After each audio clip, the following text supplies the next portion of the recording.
मित्रांनो, तुमचं पुन्हा एकदा सुमिरित मराठी ह्या यूट्यूब चॅनेलवर स्वागत आहे. आजची कथा सुरू करण्यापूर्वी जर कोणी ह्या चॅनेलवर पहिल्यांदाच आले असाल आणि अजूनही सबस्क्राईब केले नसेल तर नक्की सबस्क्राईब करा. धन्यवाद. यादव भाऊंच्या वाड्यातील आलिशान बैठक. रात्रीची 9ची वेळ झाल्याचं भिंतीवरल्या घड्याळाने टोल देऊन सांगितलं आणि रतनशेठ ईश्वर पंजाबीसह वाड्यात शिरले. चायला ह्या पार्टीला येणं हाय का सॉंग हाय? यादव भाऊंनी त्यांच्यावरती तोंडसूक घ्यायला सुरुवात केली. माफ करा भाऊसाहेब, ईश्वरभाईने हात जोडले. माझ्या खातीर रतन शेठला बी देर झाला. चायला भिळीवाल्याला गंडेरीवाला साक्षीदार. तुम्ही दोघं बी सारखंच हायसा. नाही नाही, आज रविवार, आमचा आकड्याचा धंदा बंद, पण ह्या ईश्वरभाईचा दवाखाना चालूच आहे. दवाखाना? विठ्ठलने तोंड उघडलं. हां, रावसाहेब तुम्हाला ठाऊक नाही? रतन शेठला आश्चर्य वाटलं. सारी दुःख विसरायची दवा मिळते हो या दवाखान्यात. अरे भाई, इसलिए तो हिंदी में इसको दवा दारू बोलते हैं. ईश्वरबाई हसत हसत म्हणाला. फिर अभी काय कुदेर? यादव भाऊंनी बाटली घेतली. आजचा मान रावसाहेबांचा. त्याच्या हाती देत ते म्हणाले. उद्घाटन होऊन द्या रावसाहेब तुमच्या हातानं. फोडा की साहेब तुम्ही, विठ्ठलने सुचवलं. छे छे, तुमच्या बहिणीचं लग्न व्यवस्थित पार पडलं. सोयरा चांगला मिळाला. त्या खुशीत तुम्हीच पार्टी देताय, तेव्हा मान तुमचा. यावर इतर दोघांनी टाळ्या वाजवल्या. पहिल्या वेळी यादव भाऊंनीच त्याला दीक्षा दिली होती. कौटुंबिक सुखाला पारखा झालेल्या विठ्ठलला तेव्हापासून हिला जवळ करावंसं वाटू लागलं होतंच. पार्टी सुरू झाली. गाव गप्पा सुरू झाल्या. गाव सुधारल्याचं हे लक्षण होतं. पारावरती होणाऱ्या गप्पा अशा बैठकांतून होऊ लागल्या. मातीच्या मटक्यातून पाण्याऐवजी आकडे निघतात आणि त्याने उखळ पांढरं होतं, हेही गावकऱ्यांना चांगलं ठाऊक झालं होतं. अहो रावसाहेब, नुसतं तीर्थच का प्रसाद बी आहे? रतन शेठने डोळा मारीत विचारलं. चायला, रतन शेठ तुझ्या नाकाला फक्त मटक्याच्या आकड्यांचाच वास येतोया का र?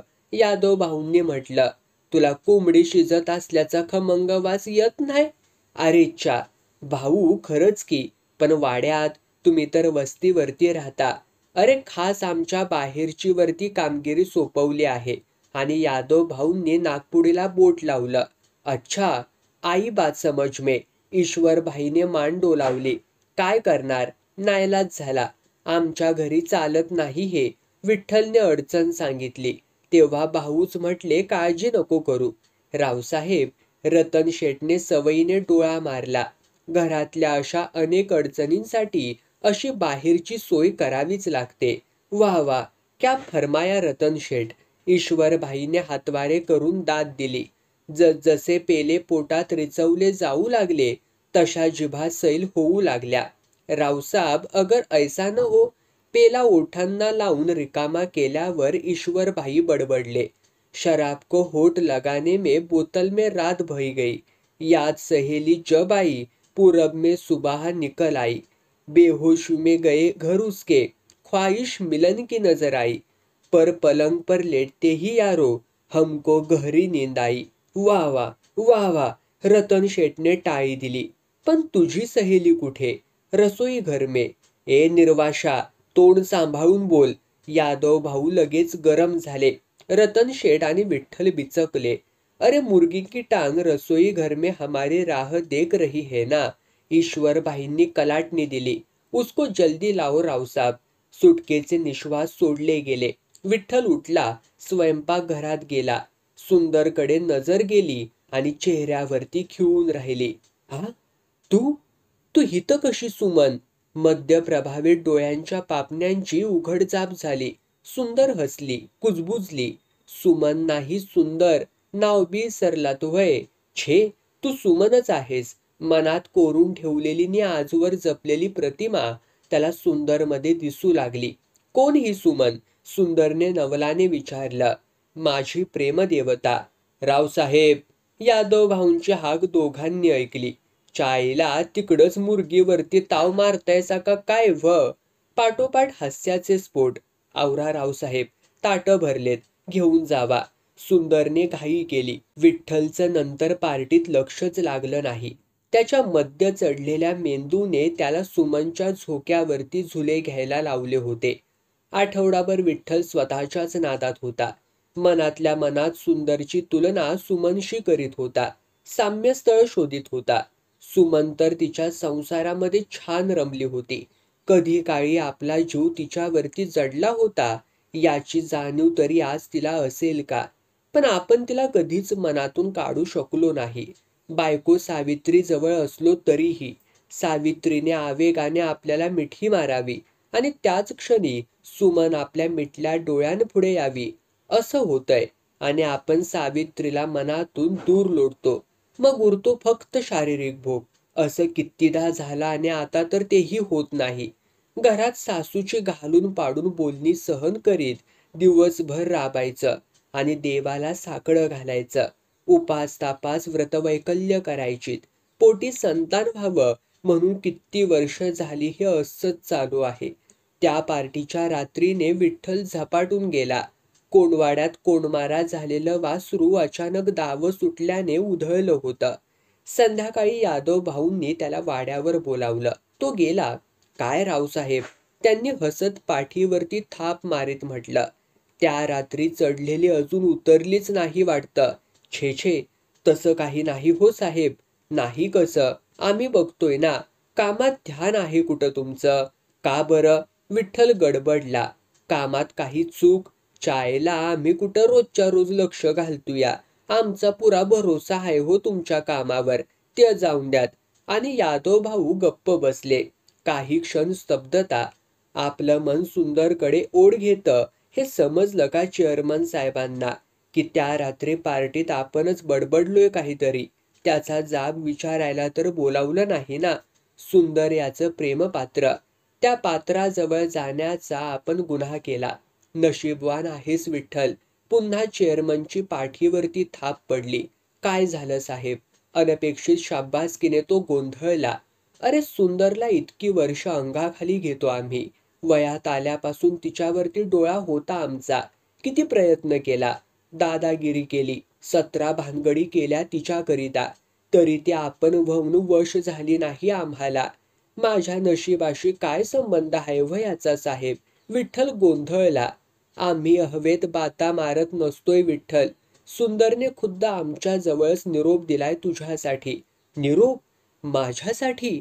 काय थट्टा करताय की काय साहेब? विठ्ठल कावराबावरा झाला. नक्कीच सुंदरने आपली कान उघाडणी करायला सांगितलं असणार. तुला बोलावलंय तिने घरी. विहीर खणणाऱ्या सुरुंगाच्या दारूचा आवाज झाल्यागत वाटलं विठ्ठलला. छे छे, भलतंच काहीतरी साहेब. भलतं नाही आणि सलतं नाही. खरं सांगतोय. आणि आमच्याकडे असं घाबरल्या बकऱ्यागत का पाहतोयस तू? मी काय वाघबीग आहे का? तसं नाही साहेब. पण हां, समजलं. अरे ती काही आमची लग्नाची बायको नाही. ठेवलेली बाई. तिची कोण देईल ग्वाही? वाटलं तिला तुला बोलवावं ह्यात काय चुकलंय तिचं? विठ्ठल ओठ मिठून गप्प.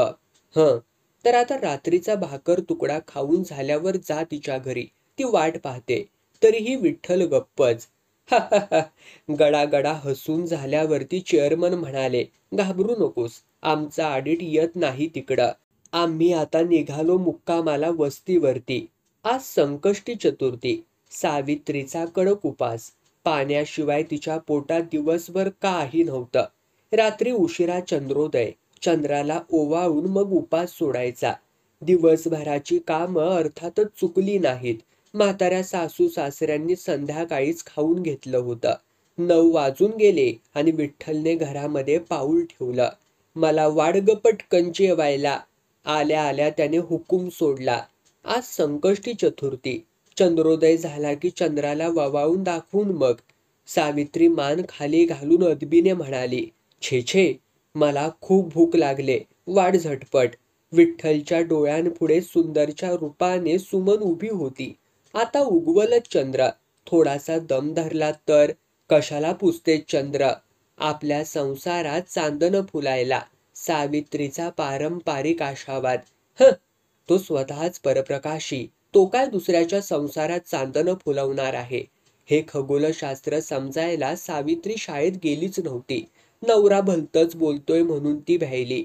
असं काही बोलू नका हो. ठीक, तुला समजेल असं सांगतो. खुद्द चंद्र शापभ्रष्ट, एक शापित दुसऱ्या शापिताच्या संसारात कसला डोंबलाचा आनंद आणणार. हे बोलणंही तिच्या डोक्यावरून गेलं.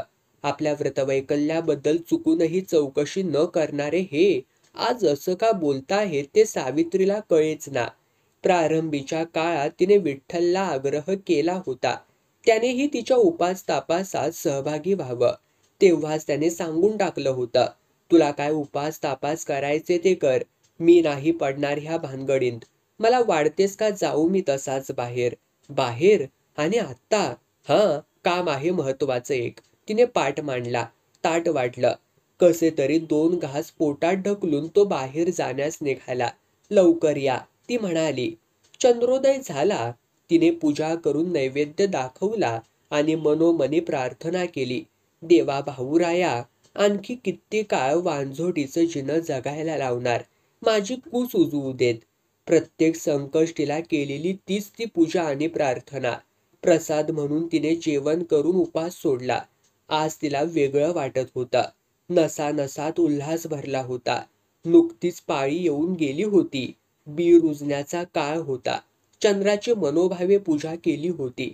आता अंथरुणावरती पडून ती नवऱ्याची वाट बघू लागली. दरवाजाला कडी घातलेली नव्हती, फक्त लोटलेला होता.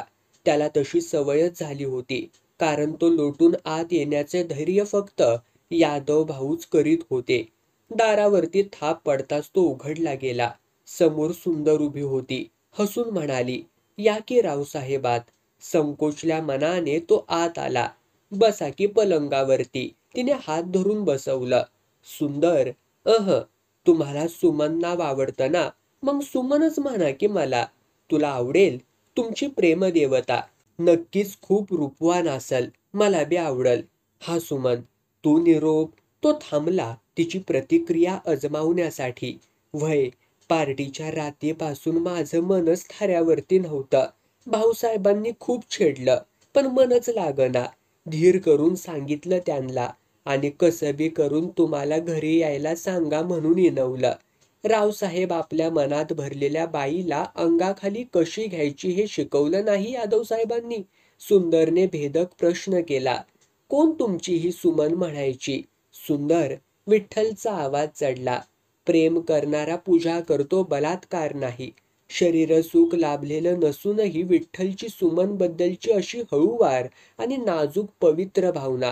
सुंदरला हे नवीनच होतं. स्त्री पुरुष संबंध म्हणजे शरीरांची देवघेव आणि वसुली. रामदास बरोबर घालवलेला ऐन कवळ्या तारुण्याचा काळ तिला आठवला. 1.5 वर्षांचा. पण तेव्हा शरीराची भूकच पेटलेली असायची. मनामनाचे नाजूक धागे गुंतले जाण्यापूर्वीच तोडले गेले होते आणि नंतरच्या आयुष्यात पुलाखालून भरपूर पाणी वाहिलं होतं. माफ करा, तुमची भावना समजण्या इतकी मी मोठी नाही. कशाला बोलावलंय मला सुंदर? सुमन म्हणा सुमन. खरं सुमन, माझ्याकडे येणं आवडलं नाही. आवडल कसं म्हणा. आम्ही म्हणजे उष्टीपत्रावर. तुमची सुमन व्हायची लायकी नाही हो माझी. असं म्हणू नको सुंदर. सुमन. त्याने तिच्या तोंडावरती हात ठेवला. ठीक आहे, ती सुमन कशी हाय म्या नाही बघितलेली, पण तिच्या वाणी म्या दिसावं म्हणून तुम्ही जे करायला सांगाल ते करीन मी. आणि तिने लाजून मुरका मारला. असंच करायची सुमन. तो कुजबुजला. सुंदर, सुमन सारखं सजवतो तुला. तू बघतच राहा. येतो मी. विठ्ठल उठला. दार उघडून बाहेरही गेला. आल्या आल्या भुकेल्या राक्षसासारखा अंगावरती तुटून पडेल ही सुंदरची समजूत चुकीची ठरली. डोक्यावरती मोळी उचलून देताना तेव्हाही विठ्ठलने असाच संयम दाखवला होता. सुंदरच्या मनाच्या कुठल्याशा कोपऱ्यात तेव्हापासून विठ्ठलची धुसर छबी जागा व्यापून राहिली होती. ती आता अधिक स्पष्ट झाली. एका वेगळ्या नशेतच विठ्ठल घरी परतला. उल्हासित सावित्रीने अधीरतेने दार उघडलं. तिच्याकडे ढुंकूनही न पाहता तो बैठकीच्या खोलीत शिरला आणि त्याने मधलं दार बंद करून घेतलं. तो एकटाच झोपला. चंद्राची प्रतीक्षा करणारी रोहिणी त्याच्यापासून काहीशी दूर शेजारच्या खोलीत अश्रू ढाळत होती. त्यानंतर महिन्याभराचा काळ उलटला. विठ्ठलच्या घरात वादळ सुरू झालं. गाभाऱ्यासमोर बसून वृद्ध जगनबुवा देवांशी भांडत होते. सारं आयुष्य तुमचं भजन कीर्तन करण्यात, गंध टिळा लावण्यात आणि टाळ कुटण्यात घालवूनही शेवटी हे दिवस दाखवलेस. देव्हाऱ्यातले देव ठेवल्या जागी स्थिर होते. एकुलता एक पोरगा, त्याला पोरसोर झालं नाही. वंशाचा दिवा नशिबात नाही म्हणून दुःख गिळीत होतो. तर आता तो बाटल्या आणि बाईच्या नादी लागल्याचं समजलं. कोणतं पाप केलं मागच्या जन्मी म्या? कशाला बोलत्या देवांना? मागे उभ्या असलेल्या जानकीबाई मध्ये पडल्या. पोराला सुख आहे का व घराचं? तू एक शब्दही बोलू नकोस. त्याच्या संसाराचं वाटोळं झालं तुझ्या वेडगळ समजुतीपायी. मीच वाट लावली पोराच्या संसाराची ना? ओरडून जानकीबाई तोंड झोडून घेऊ लागली. शेजारच्या खोलीत अश्रू ढाळणारी सावित्री आणखी काही वाईट ऐकायला येऊ नये म्हणून कानांवरती हात ठेवून बसली होती. घरात तोंड झोडून काय होणार ग जानके? बाहेर तोंड काढायला जागा ठेवली नाही पोराने. रात्री भजनात देवाची आळवणी नव्हती तर माझी हेटाळणी चालू होती. आयुष्यभराची ब्रहत पेटीतल्या हवेसारखी कुस्त्रीत स्वर काढीत निघून गेली ग जानके. आई ग! छाती दाबून धरीत बुवा विव्हळले. तोंड झोडणं थांबवून जानकीबाई बुवांकडे धावल्या. सावित्रीही पुढे सरसावली. दोघींनी धरून त्यांना पलंगाकडे आणलं. त्यावरती ठेवलं ते प्राणरहित अचेतन शरीर. पेटीतले शेवटचे सूर अनंतात विलीन झाले होते. हिवरे बुद्रुक विकास सोसायटीचं लेखा परीक्षण चालू झालं. परीक्षण पाहुण्यांची भरपूर सरबराई चालू होती. आज तर खास आग्रहावरून पाहुण्यांना रात्री वस्तीवरती आमंत्रण होतं. बाटल्या फुटत असतानाच मुख्य परीक्षकाने स्फोट केला. चेअरमन साहेब, तुम्ही रात्रंदिवस झोपा काढत होता का? काय झालं? काय व्हायचं राहिलंय ते विचारा. हिशेबात घोटाळे? चालायचंच हो. किरकोळ असणार, मिटवून टाकू. आता सहकार म्हणल्यावरती किरकोळ असतं तर आम्ही तुमच्याजवळ विषय काढलाच नसता. सेक्रेटरीला सांगून परस्पर मिटवलं देखील असतं. बरं मग? फार मोठा घोटाळा आहे. आवाज बारीक करून परीक्षकाने आकडा सांगितला. संस्थेचे सेवक सेक्रेटरी, त्यांच्या हाती दैनंदिन कारभार. पोलिसात तक्रार करा त्याच्या विरुद्ध आणि खाऊ द्या हवा त्याला पोलीस कोठडीची. विठ्ठलच्या गैरहजेरीत परीक्षण पाहुण्यांना मुद्दाम वस्तीवर आणून कार्यभाग साधण्यात यादवभाऊ यशस्वी झाले. बघा काही करता येतंय का? शेवटी सारी आपलीच माणसं. परीक्षक शेवटचं टोक गाठू इच्छित नव्हते. तुम्ही आमच्या सेक्रेटरीला तर सांगा सगळं, मग बघू काय करता येईल ते. चेअरमनही तयार झाले. दुसऱ्या दिवशी घामाघूम झालेला विठ्ठल वस्तीवर आला. खाली मान घालून उभा राहिला. काय केलंस एवढ्या पैशाचं? विठ्ठल गप्प. तू गप्प राहिला तरी आम्हाला कळलं नाही असं वाटतंय? त्या फुकणीवरती उधळलेणारे सारे पैसे. प्रत्येक शब्दावर जोर देत चेअरमन आवाज चढवीत राहिले. तिचा निरोप तुला दिला, पण तिच्या जाळ्यात अडकायला नव्हतं पाठवलं आम्ही तुला. चायला बाई ठेवाविषयी वाटली ती नेमकी आमच्या रखेली आणि तिच्यावरती पैसा उधळला तो बी आमच्या सोसायटीचा. आता सोडवा साहेब यातून मला. विठ्ठलने हात जोडले. वा वा. यादव भाऊ जोरात हसले. आमच्या रखेलीवरती आमच्याच पैशाने तू चढणार आणि त्या भानगडीतून सोडवायचं बी आम्हीच तुला? ते काही नाही. उद्या तरसगाव पोलीस ठाण्यात सेक्रेटरी विरुद्ध तक्रार नोंदवली ताडेटवाले. म्हणजे तुम्ही माझा बळी द्यायचंच ठरवलंय म्हणायचं. तसं मुळीच नाही. सगळे पैसे भर. मी हात जोडतो ऑडिटरला प्रकरण मिटवायसाठी. पण एवढे पैसे कुठून हो आणू साहेब? विठ्ठल हवालदिल झाला. कुठून म्हणजे? तुझी जमीन आहे की? यादव भाऊंनी नेमक्या वेळी शस्त्र बाहेर काढलं. हा, आणि आता घाण खातं आहे. खरेदीतच करावं लागल तरच पूर्तता होईल पैशांची. यादव भाऊंच्या वस्तीवरती आज मावंद्याचा कार्यक्रम होता. गंगाजल पूजन आदी विधी आटोपून वस्तीवरच्या मोकळ्या जागेत जेवणाची लांबच लांब पंगत बसली होती. भाऊंची मुलं अशोक आणि आनंद इतर स्वयंसेवक वाडफ्यांना मदत करीत होती. भाऊ हात जोडून पंक्तीत फिरत स्वस्तपणे जेवण करण्याचा आमंत्रितांना आग्रह करीत होते. तर तेच काम भाऊंची घरधनीन बायकांच्या पंक्तीत देखील करीत होती. साऱ्या पंक्तीत फेरी मारून झाल्यावर भाऊ एका बाजूला जाऊन उभे राहिले. तिथूनच बायकांची पंगत सुरू झाली होती. अशोक आनंदाची आई पंक्तीत फिरताना दिसली. ती माऊली पुढे जाताना त्यांची नजरही पाठलाग करू लागली आणि पंक्तीत बसलेल्या सुंदरला बघताच भाऊ मनात अस्वस्थ झाले. तिला बघताच बायकोचं पित्त खवळणार, आरडाओरड करणार, तुला कोणी अवतान दिलं असं संतापून विचारणार आणि हात धरून उठवणार, पंक्तीतून घालवून देणार. एवढ्या पै पाहुण्यांसमोर, गावकऱ्यांसमोर तमाशा होणार. त्यांनी घाईघाईने एका वाडपीन बाईच्या मार्फत निरोप पाठवून घरधनिनीला बोलावून घेतलं. डोक्यावरचा पदर आणखी पुढे सरकावून ती ग्रहलक्ष्मी त्यांच्याकडे आली. जरा बाजूला जाऊन भाऊ खालच्या स्वरात म्हणाले, सगळ्या बायकांना आग्रह करून जेवू घाल. आव तेच करत्या नव्ह. चेहऱ्यावरती हसू उमटवीत ग्रहलक्ष्मी उत्तरली, तुम्ही कशाला सांगाया पाहिजे ह्य, आणि कोणाला बी पंक्तीतून उठवू नकोस. हा, मला याडबीड लागले का काय व? तसं नाही ग. पलीकडच्या पंक्तीत ती जेवून राहिले. कोण? माझी सवत व्हय? भाऊ काहीच बोलले नाहीत. तुम्हाला काय वाटलं? म्या बघितलं नाही व्हय तिला? ग्रहलक्ष्मीने भाऊंचा समज दूर केला. आल्यापासून बघत्या मी तिला. आवा हा मावंद्याचा परसाद हाय. चारी धाम यात्रा करून आलो आपण म्हणून मावंद घालतोया नव. आणि देवाचा प्रसाद वाटताना भेदाभेद करायचा नसतो. सगळ्यांनाच वाटायचा असतो या. खाऊ दे तिला बी. हा प्रसाद खाऊन सुधारली तर आनंदच होईल माझ्या मनाला. घरधनीन लगेच बायकांच्या पंक्तीत परतली. सुटकेचा निश्वास टाकल्याबरोबरच भाऊंना स्वतःचीच लाज वाटली. इतकी वर्ष संसार करूनही आपण बायकोला ओळखलं नाही. सुंदर विषयी बायकोने घरात कधी ब्र शब्द काढला नाही. जणू तिला काहीच ठाऊक नव्हतं. फक्त 2 महिन्यांपूर्वी विषय काढला. आपला अशोक 20 वर्षांचा आणि आनंद 15 वर्षांचा झालाय. मधल्या पोरीचं लगीन झालं गेल्या साली. बायको अशोकच्या लग्नाचा विषय काढणार असा त्यांनी अंदाज बांधला. अगं पण अशोक शिकतोय अजून शेतकी कॉलेजात. इतकी काय घाई झाली तुला लग्नाची त्याच्या? लगीन होईल तवा करा. मी काय म्हणत्या ते ऐका तरी. बरं बोल.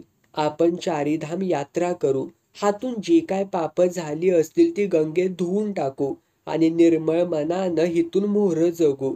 यादव भाऊ मनात म्हणाले, तू कुठलं पाप केलेस? पाप घडला आमच्याच हातून. सुंदरीला 2 वेळा पोट पाडायला भाग पाडलंय. 1 ना 2, 1000 पाप घडली असतील 1000. ठीक आहे, जाऊया तुझ्या मनात हाय तर. तसं नाही, बायकोने बजावलं. आता 40 उलटली तुमची. झालं गेलं ते गंगेत सोडून यायचं आणि गंगा मैयाला हात जोडून सांगायचं. काय ग? त्यांना गंमत वाटली. पाप धुवायला पुन्हा यायची पाळी नको ग आणूस गंगामाई. भाऊ लज्जित, तसेच चकितही. अनपड गावंढळ समजत होतो आपण. बरं, तू म्हणशील तसं करूया.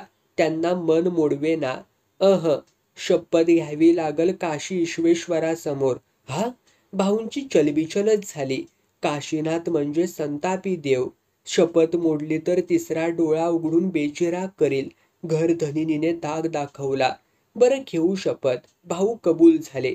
त्यानंतर 15 दिवसांनी एका यात्रा कंपनीत सामील होऊन दोघे जण चारीधाम यात्रा करीत 1.5 महिना फिरून काशी विश्वेश्वरासमोर शपथ घेऊन परतले. त्यांचं लक्ष पुन्हा सुंदरकडं गेलं. शेवटी त्यांना दिसलं, घरधनीन आग्रह करून सुंदरच्या पात्रात लाडवांची बुंदी वाढीत होती. जवळजवळ 2 महिन्यांचा दुरावास. भाऊंचं शरीर सुंदरकडे ओढ घेत होतं. पण बायकोच्या रूपाने काशी विश्वेश्वरच आपल्याकडे 3रा डोळा उघडून पाहतोय असं भाऊंना वाटलं. त्यांच्या जीवाची चाललेली तगमग बघून घरधनीन म्हणाली, तिला भेटून या शेवटचं. शपथ मोडू नका. मी वाट बघत्या घरी. रात्रीच्या अंधारात भाऊ सुंदरच्या घरात शिरले. लगेच दार बंद करून सुंदरने प्रेमभराने त्यांना मिठी मारली. लाडीक तक्रार केली, किती वाट बघायची आम्ही. यात्रेहून येऊन बी 8-10 दिवस झाले तरी दर्शन नाही व तुमचं. जीव निस्ता टांगणीला लागला होता. भाऊ आश्चर्यचकित. असा उतावळेपणा हिने केला नव्हता कधी. स्वतः होऊन अशी मिठी मारली नव्हती. आपण सांगायचो तसं करायची फक्त. आपल्या शपथेचा सुगावा लागला की काय हिला? शिकार निष्ठू बघते म्हणून हे नाटक? त्याच क्षणी शरीर गरम होऊ लागलं. हा निर्णायक क्षण होता. त्यांनी तिला दूर लोटलं. सुंदर, पुरे झाला हा खेळ. का बरं? कवळपण जाऊन मी आता निब्बर व्हायला लागले म्हणून. गंगेत सारं सोडून आलो. म्हणजे करून करून भागला आणि देवपूजेला लागलं म्हणायचं. काहीही समज. मी हाय तवर वर्षाचं धान्य आणि वर खर्चाला. आधी माझं ऐकून तर घ्या. सुंदर गंभीर झाली. तिचा हात पोटाकडे गेला. माझी पाळी चुकले, तिने शांतपणे सांगितलं. हा? सगळी निर्वानिरव चालू असताना हे काय झंगट? ते बीज खोडून का नाही टाकलं मागच्या वाणी? भाऊंनी डोळे वटारले. आता नाही करणार तसं, तिने ठामपणे म्हटलं. म्हणजे? भाऊ दचकले.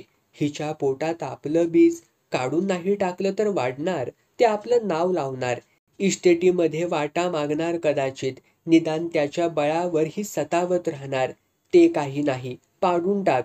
त्यांनी नेहमीची हुकमी भाषा वापरली. सांगितलं ना तसं व्हायचं नाही म्हणून. मला पोर पाहिजे. का रखेलीला आई व्हायचा अधिकार नाही? तिला माया ममता या भावना नाहीत?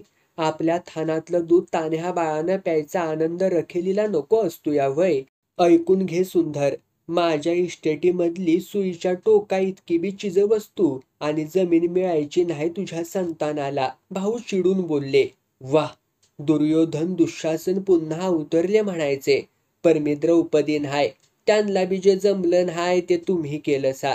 रोज रात्री माझं लुगडं फिडून. कोणता बी किशन आला न्हाय धावून कापडं पुरवायला. तिने आसवांना वाट मोकळी करून दिली. अरेच्चा, लय पंडितावानी चुरू चुरू बोलत्यास ग. पण मी फसणार न्हाय. जे आधी कबूल केलं त्यातलं झाडभर सुद्धा मिळायचं न्हाय आता. मला नकोच काही. तिने पदराने डोळे पुसले. कारण आत्ताचा माझ्या पोटातला अंकुर तुमचा नाही. काय म्हणलीस काय सुंदर? व्हय, तुमचं बीज असतं तर मागल्या वाणी खुडून टाकलं असतं. इशारी सापाची जात मला नकोच होती माझ्या पोटी यायला. सुंदरच्या बोलण्यातून नागिनीसारखा फुतकार निघाला. त्याने भाऊंना बरोबर डिवचलं. त्यांनी फाडकन तिच्या तोंडात मारली. एवढी हिंमत? त्या विठ्ठलने धडे दिलेत वाटतं तुला. तसंच समजा काहीतरी. म्हणजे? भाऊंमधला अहम जागा झाला. तुझी पाळी चुकवायचं काम बी त्याचंच नव्हं. सुंदर यावर एकही शब्द बोलली नाही. तसा भाऊंचा संशय आणखीन वाढला. त्यांनी दुसरी थोबाडीत मारली. काय ठरलं होतं आपलं? विठ्ठलला फक्त उंदरासारखं खेळवायचं. अंगाला हात लावू द्यायचा नाही. तरी बी तू माझा हुकूम मोडलास. सुंदरने तर ओठ शिवून घेतलेले. बरोबर. भाऊंनी स्वतःच निष्कर्ष काढला. रोजची चटक लागलेली तुला आणि आम्ही तर महिना दीड महिना दूर दिशी. आमच्या वाटकडं डोळं लावून बसण्यापरीस विठ्ठलला वाट मोकळी करून दिली आणि घेतला त्याला उरावर असंच नव्हं. सुंदरने होकार नकार काहीच दाखवला नाही. मग व्रत घेतलं. स्वतःच्या पौरुषाचा त्यांना पराभव वाटला. शेवटी ते चिडले, करवादले. साली रखेली ती रखेलीच आखरीला. पतिवर्तेसारखी ती वागल तरी कशी? घे घे खुशाल घे त्याला आता उरावर. आम्हाला चोरून नको राजरोज घेत जा. तुझा माझा संबंध सुटला. दार उघडून दान दान पाय आपटीत ते निघून देखील गेले.